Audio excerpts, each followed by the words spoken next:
Okay, so I'm doing this video to help anybody who has LED lights and just got shell-shocked when they saw the price of a new component or even a used component. This one here from a 2016 Lexus RC. Toyota's probably going to be the same as far as doing this. I don't know about other manufacturers, but it would be something that I would definitely look into, because this one here was a low beam light not working, high beam was working. And I did not want to spend $7,000 to $1,000 for a used one, much less over $2,000 for a new one. I thought that was quite ridiculous. So here's what I ended up doing.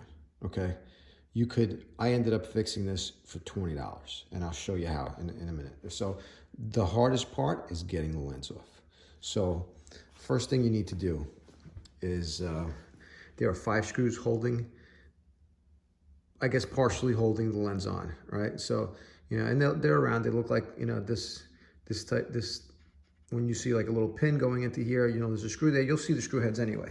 So there's a screw head there, and there's 2 more on the bottom, okay? There's only one that's gonna give you difficulty. Listen, if I'm talking too fast, go to your settings and change your playback speed also, a little tip.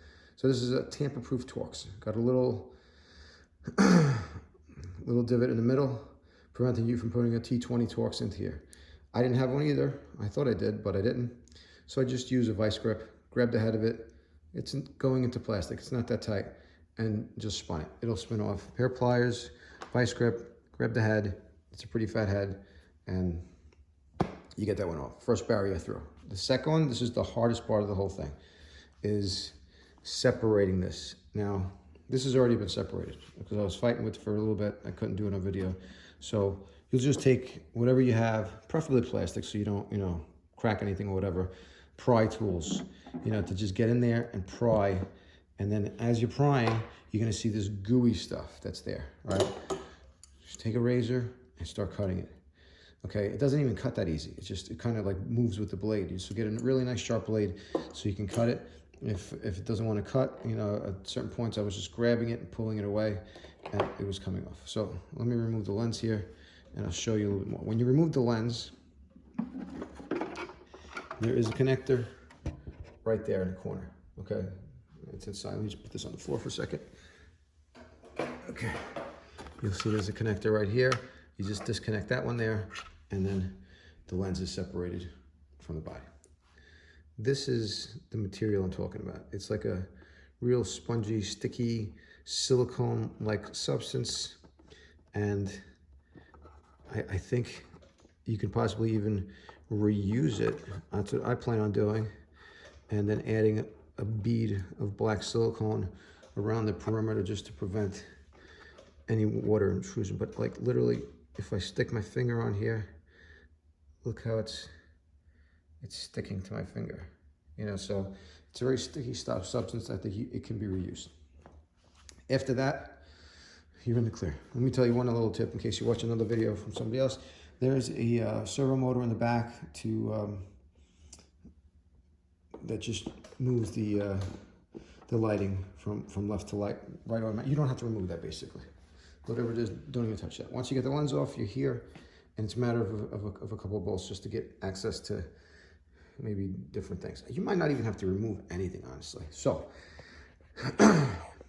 if you have one light on and one light off, this could be an easy fix for you. If both of your lights don't come on, it's highly unlikely, because there are separate components in here. There are 2 of these LED ballasts. They're both identical.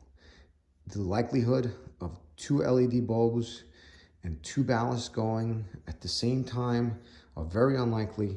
You have a different problem outside of this. Wiring, fuses, whatever it might be, look for that. But if you have one on and one off, more than likely, the issue is either with an LED light or the ballast.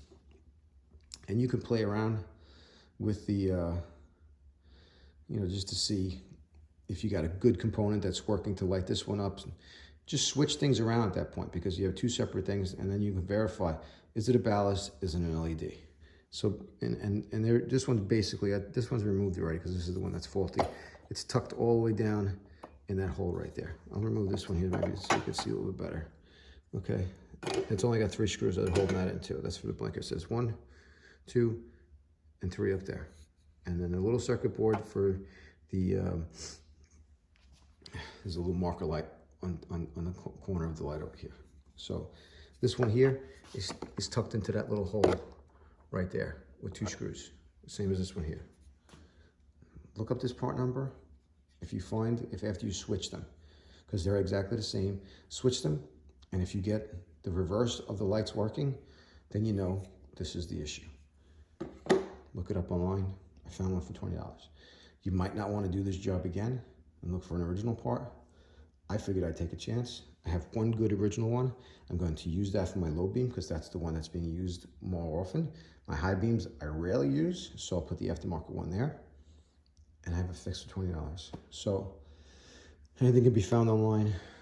Plug in, Google a part number, and you could find many different ways. There's tons of parts on eBay. I've been finding most of my parts on eBay. So if this helped you out, please like, subscribe, because that just motivates me to make more videos and take my time to do this to help somebody out. So that's it. And if you have any comments, questions, leave them. I'll do my best to answer them. I answer all my questions eventually. And I hope this helps somebody. So please like, subscribe. Thank you.